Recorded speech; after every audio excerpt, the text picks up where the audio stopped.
చూడండి, వాక్యంలోనికి వెళ్దాం. ఇర్మియా గ్రంథము 29వ అధ్యాయము 11వ వాక్యం. నేను మిమ్మల్ని గూర్చి ఉద్దేశించిన సంగతులను నేను ఎరుగుదును. రాబోవు కాలమందు మీకు నిరీక్షణ కలగనట్లుగా అవి సమాధానకరమైన ఉద్దేశములే కానీ హానికరమైనవి కావు. ఈ వాక్యాన్ని బట్టి ప్రార్థన చేసుకుని వాక్య జ్ఞానంలోనికి వెళ్దాం. దయచేసి అందరూ కళ్ళు మూసుకుని ప్రార్థనలో ఏకీభించండి. ప్రార్థన. పరిశుద్ధుడా దేవా తండ్రి, ప్రభువా యేసు క్రీస్తు అయ్యా, ఇదిగో ప్రభువా, ప్రార్థన చేస్తూ ఉండగా మీ కృపాక్షేమములు మెండుగా కలగజేసి మీ కృపతో నింపి బలపరిచి నడిపింపచేయండి. అయ్యా, ఇదిగో నేనైతే ప్రార్థన చేస్తూ ఉన్నాను, మీరు కార్యం చేసి మీ వాక్కు చేత మా అందరినీ బలపరచమని ప్రార్థిస్తూ ఉన్నాం.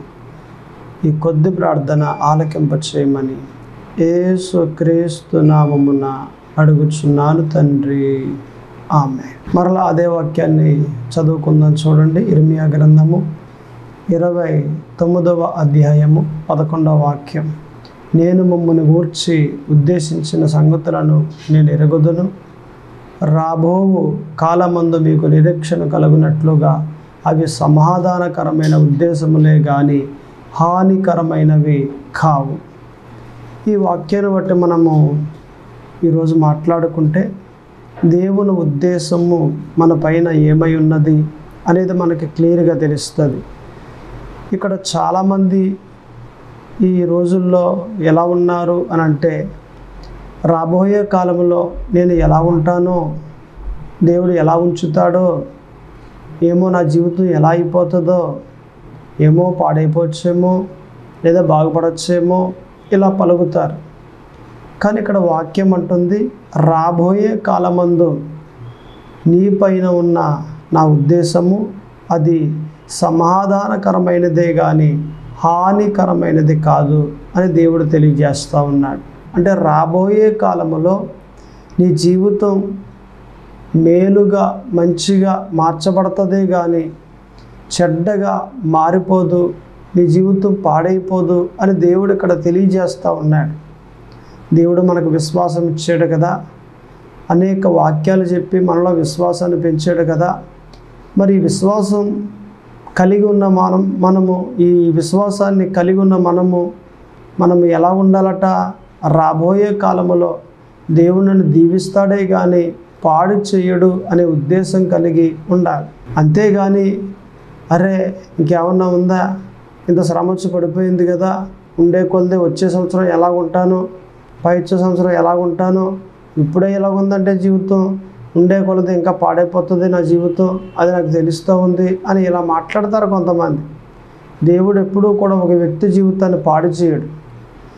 దేవుడు ఎప్పుడూ కూడా ఒక వ్యక్తిని బాగు చేస్తాడు కానీ ఏ వ్యక్తిని పాడు చేయడు. ఎందుకంటే నీ మీద ఆయనకున్న ఉద్దేశము మంచి ఉద్దేశం, నిన్ను బాగు చేయాలి, నిన్ను బలపరచాలి, నిన్ను దీవించాలి, నిన్ను ఆశీర్వదించాలి అనే ఉద్దేశం దేవునికి ఉంది కాబట్టే ఇక్కడ దేవుడు మాట్లాడుతున్న మాట ఏంటో తెలుసా?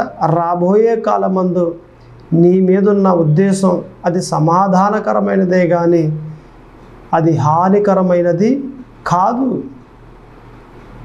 దేవుని వాక్యాలు చదువుతూ ఉన్నప్పుడు మనము ఈ వాక్యాల్లో ఉన్న అర్థాన్ని కూడా పదే పదే చదివి అర్థం చేసుకోగలిగితే ఖచ్చితంగా మనకి ఒక రకమైన బలము మనలో ఏర్పడుతుంది.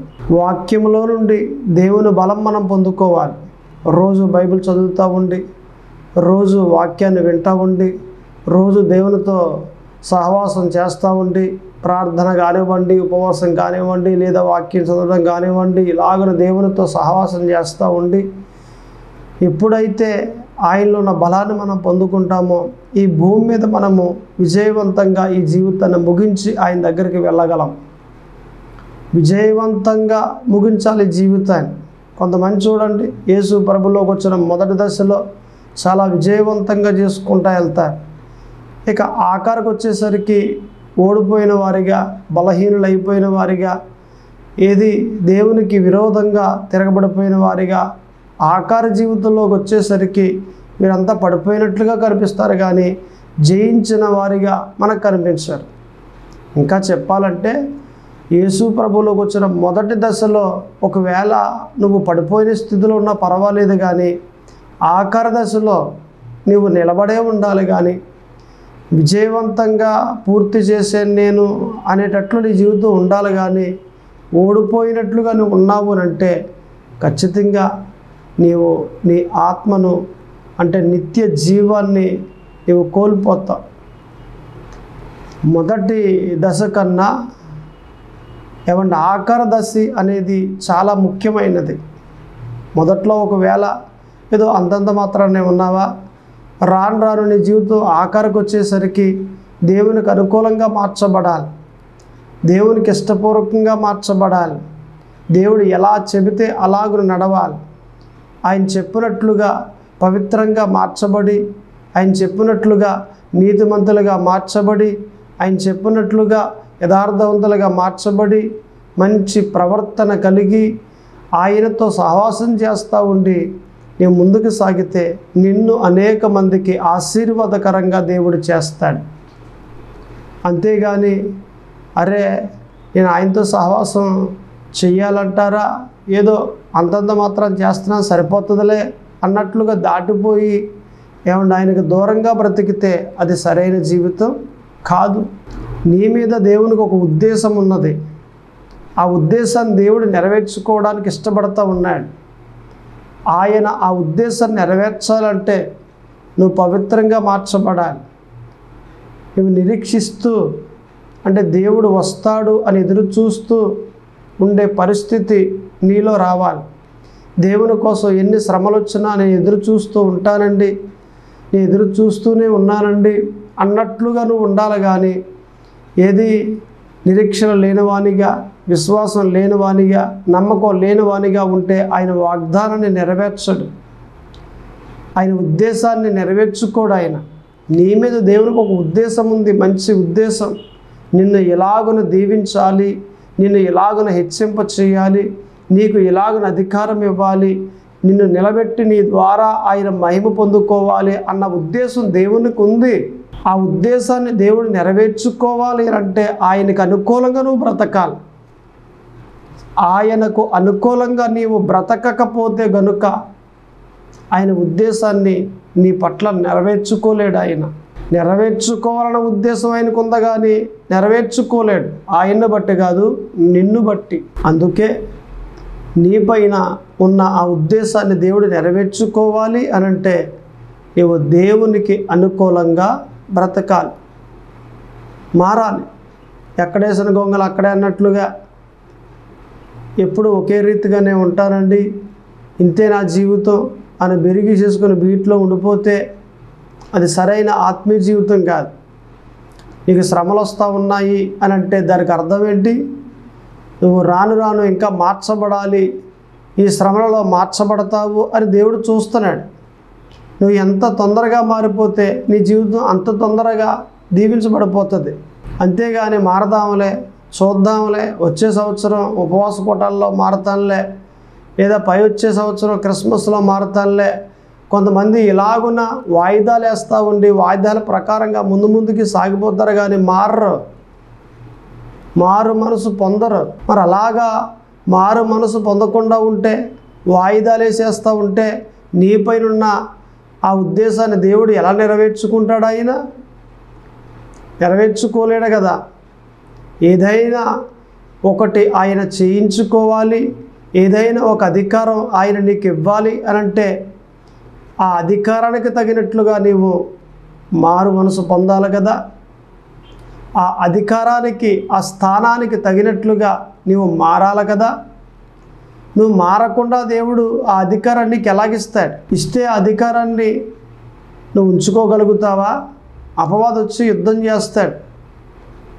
ఆ టైంలో కానీ ఆ యుద్ధంలో పడిపోతే ఆ అధికారం పట్టుకెళ్ళిపోతాడు. దేవుడు ఇవ్వటం అనేది ఖచ్చితం.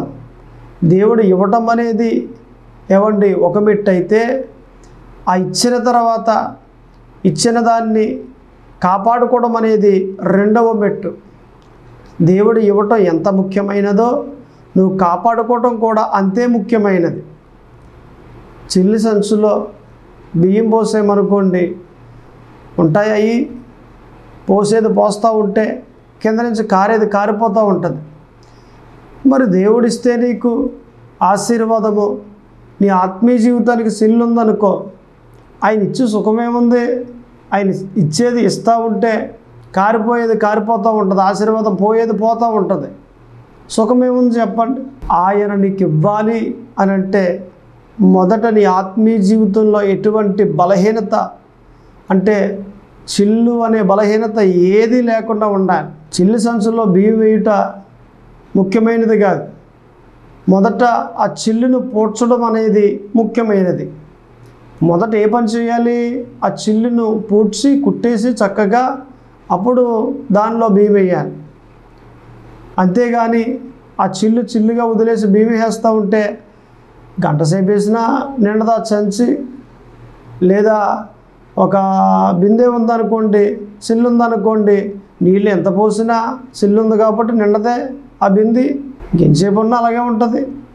ఆ సెంచు కానివ్వండి, బింది కానివ్వండి. అంటే మీరు గ్రహించవలసిన మాట ఏంటి? మీ ఆత్మీయ జీవితానికి ఏదైనా దేవునికి విరోధమైన సిల్లుందా? దేవునికి విరోధమైన ఏదైనా ఒక చెడ్డ కార్యం మీ జీవితంలో జరుగుతూ ఉందా? వెంటనే దాన్ని పట్టుకోండి, దాన్ని మీ జీవితంలో నుండి తొలగించేయండి. అప్పుడు బలహీనత అనే చిల్లు పోడ్చబడ్డది కాబట్టి దేవుడు 2 గింజలేస్తే 2 గింజలే ఉంటాయి. దేవుడు ఎన్ని గింజలేసినప్పటికీ, తవుడేసినా లేకపోతే సేరేసినా అడ్డడేసినా ఎన్ని బియ్యం వేసినా కూడా వేసినట్లుగా ఉంటాయి. అందుకే దేవుడు అంటా ఉన్నాడు కదా, నాకు అనుకూలంగా మార్చబడు, నిన్ను హెచ్చింపజేస్తాను, నేను చెప్పినట్లుగా పవిత్రంగా మార్చబడు, నీ బంధువులలో తలగా చేస్తాను, నేను చెప్పినట్లుగా నా పట్ల నమ్మకంగా పనిచేయి, నమ్మకస్తునిగా మార్చబడు, యథార్థవంతునిగా మార్చబడు, నీతివంతునిగా మార్చబడు, నేను నిన్ను దీవించి బలపరిచి ఒక ఉన్నతమైన స్థాయిలోనికి తీసుకుని వెళ్తాను అని దేవుడు తెలియజేస్తూ ఉన్నాడు. మీరు ఎలాగున్నారు? మీ ఆత్మీయ జీవితాన్ని సరిచేసుకుంటూ ఉన్నారా? అబద్ధాలు మానేస్తూ ఉన్నారా? బూతులు మానేస్తూ ఉన్నారా? చెడు తలంపులు ఆలోచన చేయకుండా ఉన్నారా? లేదా మీకు నచ్చినట్లుగా ఆలోచన చేసేస్తూ ఉన్నారా? మీకు నచ్చినట్లుగా మాట్లాడేస్తూ ఉన్నారా? మాట్లాడండి, కానీ చెడ్డగా మాట్లాడకండి. తలంచండి, కానీ చెడ్డగా తలంచకండి. చూడండి, కానీ చెడ్డగా చూడొద్దు. ఎప్పుడైతే ఒక చెడ్డ మాట రాకుండా, ఒక చెడ్డగా చూడకుండా, ఒక చెడ్డ తలంపు తలంచకుండా ఎప్పుడైతే మనం ఉండగలుగుతామో అప్పటి నుండి మన దీవెన స్టార్ట్ అవుతుంది. అప్పటి నుండి మనల్ని దీవించడం మొదలు పెడతాడు దేవుడు. మొదలుపెట్టిన దేవుడు నిన్ను ఒక మంచి స్థాయిలోనికి తీసుకెళ్తేనే కానీ ఆయన వదిలేయడు, విడిచిపెట్టాడు. ఎప్పుడు ఎల్లప్పుడూ నీకు సహాయం చేస్తూ ఉండి, నీకు భరోసా పలుకుతూ ఉండి, నిన్ను బలపరుస్తూ ఉండి, నీవు చేరవలసిన గమ్యానికి నిన్ను చేరుస్తాడు ఆయన. కాబట్టి ఆయనకు అనుకూలంగా మార్చబడితే నీ జీవితం బాగుపడుతుంది. మార్చబడితే నువ్వు దీవించబడతావు. మార్చబడితే నీ జీవితానికి వెలుగు కలుగుద్ది. నీవు మార్చబడితే దేవుని కొలతలకు వచ్చేవు కాబట్టి ఆయన హస్తాలతో నిన్ను లేవనెత్తి ఒక ఉన్నతమైన స్థాయిలో నిలవబెడతాడు. కాబట్టి మీరంతా కూడా మార్చబడాలని పరిశుద్ధాత్మ దేవుడు కోరుతూ ఉన్నాడు. ఆయన పనే అది కదా. పాపిగా ఉన్న మనిషిని పవిత్రంగా మార్చడమే పరిశుద్ధాత్మ దేవుని పని. నమ్మకం లేని వ్యక్తిగా ఉన్న వ్యక్తిని నమ్మకస్తునిగా మార్చడమే పరిశుద్ధాత్మ దేవుని పని. యథార్థత లేకుండా ఉన్న వ్యక్తిని యథార్థత కలిగిన వానిగా మార్చడమే పరిశుద్ధాత్మ దేవుని పని. కాబట్టి ఆయన పని ఆయన చేస్తున్నాడు. మీ పని మీరు చేయండి, నా పని కూడా నేను చేస్తూ ఉన్నాను. ఎవరు చేసే పని వారు చేస్తే అప్పుడు ఆ జీవితాలు ఎంత బాగుంటాయి. కాబట్టి మీరు చేసే పని మీరు చేయండి. పరిశుద్ధాత్మ దేవుడు మిమ్మల్ని మార్చడానికి ఇష్టపడతా ఉన్నాడు. దేవుడు మిమ్మల్ని నిలవబెట్టడానికి ఇష్టపడతా ఉన్నాడు. కాబట్టి మీరు మారు మనసు పొంది దేవునికి అనుకూలంగా మార్చబడితే, చెడు అనే దాన్ని మీరు చేయకుండా ఉంటే మీ జీవితాన్ని బాగు చేయటం ఆయన మొదలు పెడతాడు. ఆయన స్టార్ట్ చేసిన దేవుడు ఒక మంచి స్థాయిని మీకు కలగజేస్తాడు. ఒక ఉన్నతమైన అధికారము మీకు ఇస్తాడు ఆయన. స్నేహితులలో కానివ్వండి, మీ బంధువులలో కానివ్వండి, లేదా ఆ వీధిలో ఆ గ్రామంలో కానివ్వండి, మీరు ఒక మంచి స్థాయిలో ఉంటారు. అటువంటి స్థాయిని, అటువంటి స్థానాన్ని దేవుడు మీకు ఇస్తాడు. దయచేసి ఒక్కసారి గ్రహించండి. కేవలం మార్చబడ్డమే మీ పెట్టుబడి ఏంటి? కేవలం మార్చబడ్డమే. ఇప్పుడు వ్యాపారం చేసే వ్యక్తి 10 లక్షలు పెట్టుబడి పెడతాడు. అది రావచ్చు పోవచ్చు. కానీ ఇక్కడ మన పెట్టుబడి ఏంటి అంటే, మన మారు మనసు పొందటమే మన పెట్టుబడి. మనము నమ్మిక ఉంచడమే మన పెట్టుబడి. దేవుని యందు విశ్వాసం కలిగి నిలబడి ఉండటమే మన పెట్టుబడి. ఇందులో డబ్బు ఖర్చేది ఏమన్నా ఉందా? లేదు. మీరు విశ్వాసం ఉంచితే ఖచ్చితంగా ఆ వ్యాపారంలో వర్ధిల్లుతారు. 10 లక్షల పెట్టుబడి పెట్టిన ఆ వ్యక్తి వర్ధిల్లుతాడా లేదా అనేది మనం చెప్పలేం. మరలా తిరిగి లాభం వస్తుందా రాదా అని మనం చెప్పలేం. కానీ విశ్వాసం ఉంచిన వ్యక్తి ఖచ్చితంగా వర్ధిల్లుతాడు, ఖచ్చితంగా దీవించబడతాడు, ఖచ్చితంగా ఆ వ్యాపారంలో ఒక ఉన్నతమైన స్థాయికి చేరుకుంటాడు. మన పెట్టుబడి డబ్బు కాదు, మన పెట్టుబడి విశ్వాసం. అలా ఎలా ఖర్చు పెట్టారో మనం అలా ఖర్చు పెడతాం. ఒక 5 లక్షలు 10 లక్షలు 15 లక్షలు వ్యాపారం పెట్టేటప్పుడు అలాగే ఖర్చు పెడతాం, పెట్టుబడి పెడతాం. కానీ అది కాదు అసలైన పెట్టుబడి. మన పెట్టుబడి ఏ పెట్టుబడి? మన జీవితం బాగుపడడానికి పెట్టే పెట్టుబడి ఏ పెట్టుబడి? విశ్వాసం అనేది ఒక పెట్టుబడి. ఒక్కసారి గ్రహించండి. మీరు గ్రహించిన వారై ఉంటే దేవుని ఉద్దేశాన్ని మీరు తెలుసుకుని ఆ ఉద్దేశాన్ని దేవుడు నెరవేర్చేటట్లు మీరు మార్చబడతారు. ఒక మాట ఇక్కడ చదువుకున్నాం కదా, నేను మిమ్మును గూర్చి ఉద్దేశించిన సంగతులను నేను ఎరుగుదును, రాబోవు కాలమందు మీకు నిరీక్షణ కలుగునట్లుగా అవి సమాధానకరమైన ఉద్దేశములే కానీ హానికరమైనవి కావు. ఏది చేసినా దేవుడు మీకు మేలే చేస్తాడు, పాడు చేయడు మిమ్మల్ని. ఇప్పుడు కానివ్వండి, వచ్చే సంవత్సరం కానివ్వండి, లేదా పై వచ్చే సంవత్సరం కానివ్వండి, లేదా రాబోయే కాలంలో కానివ్వండి, ఎప్పుడు కానివ్వండి, దేవుడు మీకు మేలే చేస్తాడు కానీ కీడు చేయడు. మిమ్మల్ని బాగు చేస్తాడు కానీ మిమ్మల్ని పాడు చేయడు. లేదండి బాబు, ఈ సంవత్సరం దెబ్బతినేసాను, నేను వచ్చే సంవత్సరం కూడా దెబ్బతినేస్తాను, నాకు తెలుసు, అర్థమైపోతుంది, పై వచ్చే సంవత్సరం కూడా ఇంకానే పాడైపోతాను నేను, ఇలాగ ఆలోచిస్తారు కొంతమంది. అది రాంగ్. అది మరికొందరేమో వచ్చే సంవత్సరం ఎలాగుంటామో మనం ఏమైనా చూసి వచ్చామా, మనకేమైనా తెలుసా అని అంటారు. ఈ మాట కూడా రాంగే, ఈ మాట కూడా తప్పే. విశ్వాసం లేని వ్యక్తే అలా మాట్లాడతాడు. వచ్చే సంవత్సరం ఏదొస్తుందో, నా జీవితం ఎలా పాడైపోద్దో, ఎలాగో బాగుంటుందో బాగోదో అని అంటున్నావంటే నీకు విశ్వాసం లేదు. విశ్వాసం ఉంటే ఎలా మాట్లాడతావు?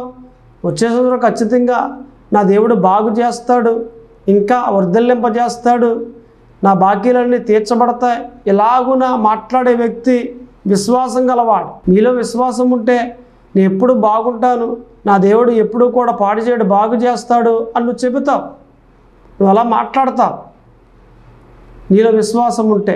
అందుకే ఇక్కడ ఏమనుంది? అవి సమాధానకరమైన ఉద్దేశములే కానీ హానికరమైనవి కావన్నాడు. అంటే చాలామంది ఎలాగ ఉద్దేశిస్తూ ఉన్నారట, ఎలాగ ఆలోచన చేస్తూ ఉన్నారట, ఒకవేళ ఏది నాకు హాని ఏదైనా జరుగుద్దేమో, నాకు కీడు ఏదైనా వస్తుందేమో, నేను పాడైపోతానేమో వచ్చే సంవత్సరం రాబోయే కాలంలో, ఇప్పుడైతే బాగున్నాను కానీ అప్పుడు నా స్థితి ఎలాగుంటుందో, ఈ రకంగా మాట్లాడే వాళ్ళు చాలామంది ఉన్నారు.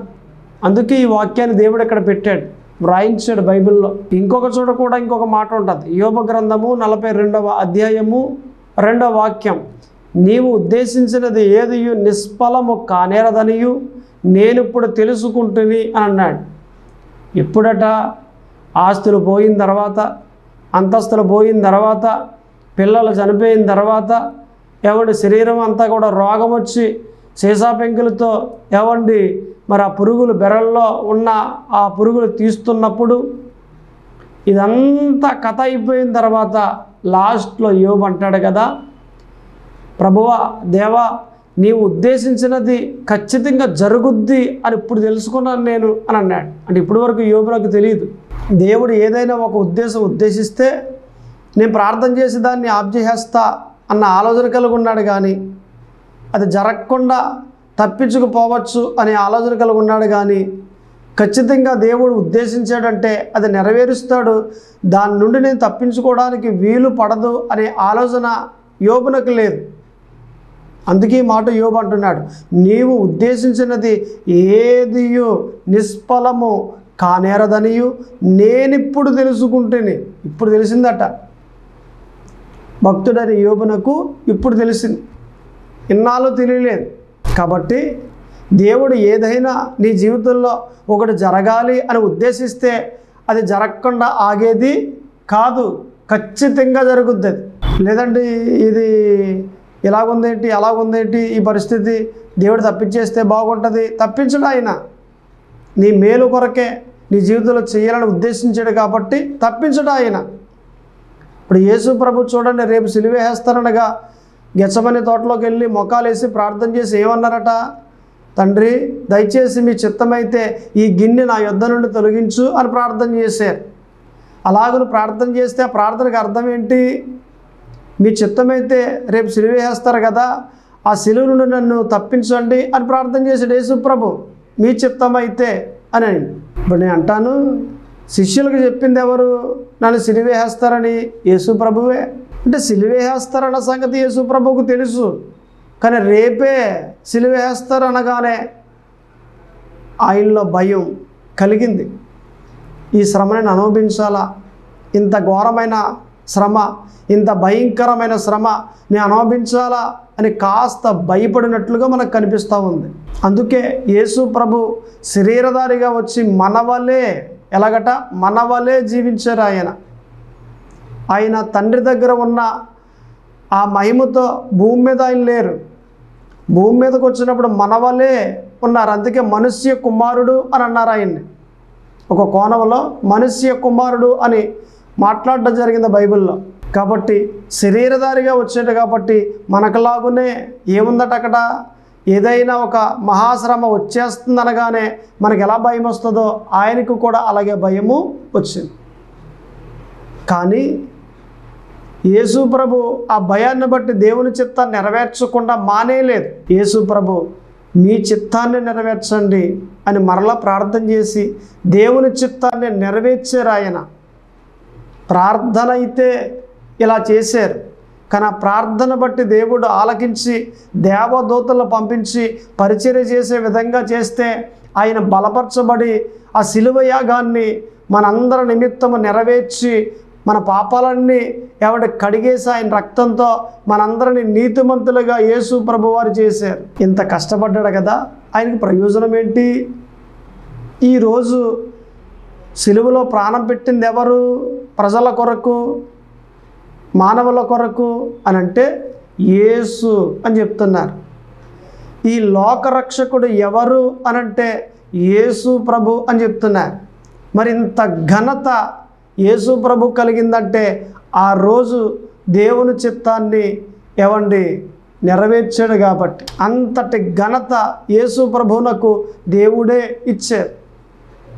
ఆ రోజే కానీ నా వల్ల కాదండి మీ చిత్తాన్ని నెరవేర్చడం, ఇంత మహాశ్రమ నేను అనుభవించాలా, నా వల్ల కాదు అని కానీ ఒకవేళ మానేస్తే ఈ ఘనత ఆయనకు కలుగుద్దా? రక్షకుడు అనే ఘనత ఆయనకు కలుగుద్దా? అలాగునే నీ ముందర ఒక శ్రమ ఉంది, ఆ శ్రమ అనుభవించుట దేవుని చిత్తమే. ఆ శ్రమను కానీ అనుభవిస్తే, దేవుని చిత్తాన్ని కానీ నెరవేరిస్తే నిశ్చయముగా నీ కొరకు కూడా ఒక ఘనత దేవుడు దాచి ఉంచాడు. ఆ ఘనతను పొందుకోవడానికి ఈ శ్రమను అనుభవించు. ఈ శ్రమ ఎప్పుడైతే అనుభవించేవో ఈ శ్రమ అయిపోయిన తర్వాత కొన్నాళ్ళకు ఆ ఘనత వస్తుంది, ఆ అధికారం వస్తుంది, ఆ ఆశీర్వాదం వస్తుంది, ఆ దీవెన వస్తుంది, ఆ ఉన్నతమైన స్థాయి నీకు కలుగుద్ది. ఆ స్థానం నీకు కలిగినప్పుడు, ఆ ఆశీర్వాదం నీకు లభించినప్పుడు నిజమే కదా, నా దేవుడు నా పట్ల ఎంత గొప్ప కార్యం చేశాడు, ఒకప్పుడు ఆ శ్రమలో నలిగిపోయాను, కానీ ఆ నలిగిన స్థితిలో నుండి బయటికి తీసుకొచ్చి ఇంతటి ఘనత నా దేవుడు నాకు ఇచ్చాడు అని ఒక సాక్షిగా నీవు పలుకుతావు. అప్పుడు దేవునికి ఎంత మహిమ. కాబట్టి మనమంతా కూడా శ్రమలలో బెదిరిపోయేవారిగా కాదు, కానీ దేవుని చిత్తాన్ని నెరవేర్చేవారిగా మనం ఉండాలి. కొంతమంది చూడండి, ఎంత భయమో శ్రమ అంటే, ఎంత ఆందోళనో శ్రమ అంటే, శ్రమలు తీసేయండి ప్రభువా, శ్రమలు తీసేయండి ప్రభువా. మరి నీకు ఘనత ఎలాగిస్తాడా ఆయన? శ్రమల్లోనే కదా నీకు ఘనత ఇచ్చేది, శ్రమల ద్వారా. శ్రమల్లోనే కదా నిన్ను పవిత్రంగా మార్చేది. నిన్ను పవిత్రంగా ఎలా మారుస్తాడు ఆయన? ఇప్పుడు బంగారం అనుకోండి, అగ్నిలో పెడితే మంచి బంగారంగా మారుతూ ఉంది. ఇప్పుడు మనము పాపిగా ఉన్నామనుకోండి, శ్రమలని అగ్నిలో పెడితే మనం పవిత్రంగా మార్చబడతాం. మనం పవిత్రంగా మార్చబడాలనే ఉద్దేశం ఎవరికి ఉంది? దేవునికి ఉంది. కాబట్టి ఆయన శ్రమల్లో పెట్టాడు. శ్రమల్లో పెట్టకుండా పవిత్రంగా ఎలా మారుస్తాడు ఆయన? కత్తి లేకుండా ఎలా నరుకుతావు చెట్టు? ఒక వ్యక్తిని పవిత్రంగా మార్చాలంటే శ్రమలోనికి తీసుకెళ్ళాలి, నిందల్లోనికి తీసుకెళ్ళాలి, అవమానంలోకి తీసుకెళ్ళాలి. ఒక వ్యక్తి దేవునికి అనుకూలంగా మార్చబడాలంటే ఎవరి కష్టాల గుండా తీసుకెళ్తేనే కానీ అతడు దేవునికి అనుకూలంగా మార్చబడలేడు. కాబట్టే శ్రమలు త్రోసేకండి, శ్రమలు వద్దనకండి, శ్రమలు తీసేయండి అని ప్రార్థన చేయకండి. ఈ శ్రమ నుండి తప్పించుకునే మార్గాన్ని నాకు తెలియజేయండి, ఈ శ్రమ అనుభవించడానికి నాకు ఆ సామర్థ్యాన్ని ఎదుర్కోవడానికి ఆ బలాన్ని దయచేయండి అని ప్రార్థన చేయండి. అంతేగాని ఈ శ్రమ తీసేయండి ప్రభు అంటే పిరికి వారితో సమానం.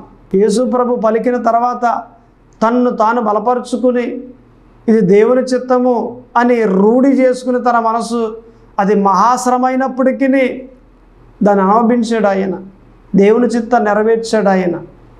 ఎంత గొప్ప దేవుడు ఆయనేగా. ఆ రోజు తన మనసు రూఢీపరుచుకోకుండా యేసు ప్రభువారు శిలువలో ప్రాణం పెట్టకుండా ఉంటే ఈరోజు మనకు జీవితం ఉందా? మనకు జీవితమే లేదు. ఈరోజు మనము నిత్య జీవాన్ని కలిగి ఉన్నాము అని అంటే, రక్షణ పొందుకున్నాము అని అంటే ఆ రోజు యేసు ప్రభువారు శిలువలో ప్రాణం పెట్టారు. కాబట్టే ఆయన పెట్టిన ప్రాణాన్ని దేవుడు మనందరికీ నిత్య జీవముగా మార్చేసాడు. ఆయన దెబ్బలే మనకు స్వస్థత కలిగాయి, ఆయన మరణము మనకు జీవాన్ని ఇచ్చింది. కాబట్టి దయచేసి ప్రతి ఒక్కరూ కూడా గ్రహించిన వారే దేవుని ఉద్దేశాన్ని నెరవేర్చాలి అనేది ఇక్కడ దేవుడు మాట్లాడుతూ ఉన్నాడు. ఆదికాండంలో 50:20 కూడా మనకు కనిపిస్తుంది. యోసేపు గురించి మీరు నాకు కీడు చేయ ఉద్దేశించితిరి, అది నా మేలుకై దేవుడు ఉద్దేశించాడు అనే మాట మనం చూస్తాం. ఇలా మాట్లాడుకుంటూ వెళ్తే చాలా వాక్యాలు మనకు కనిపిస్తాయి. ఈ సమయాన్ని బట్టి నేను ముగించేస్తూ ఉన్నాను. అయితే ఒకటి, మీ పైన ఉన్న దేవుని ఉద్దేశం మీకు మేలు చేయాలనే కానీ మీకు కీడు చేయాలన్న ఉద్దేశం దేవునికి లేదు. ప్రార్థన చేసుకుందాం. కళ్ళు మూసుకోండి. ప్రార్థన. పరిశుద్ధుడా దేవా తండ్రి, ప్రభువా యేసు క్రీస్తు అయ్యా, ఇదిగో ప్రభువా, ప్రార్థన చేస్తూ ఉండగా మీ కృపా క్షేమములు మెండుగా కలగజేసి వాక్యం విన్న వీరందరినీ కూడా దీవించి బలపరచండి. అలాగని ఈ వాక్యాన్ని మనసును పెట్టుకుని ఈ వాక్య ప్రకారంగా నడవడానికి కృప చూపించమని ప్రార్థిస్తూ ఉన్నాను ప్రభు. ఈ కొద్ది ప్రార్థన ఆలకింప చేయమని యేసు క్రీస్తు నామమున అడుగుచున్నాను తండ్రి. ఆమేన్.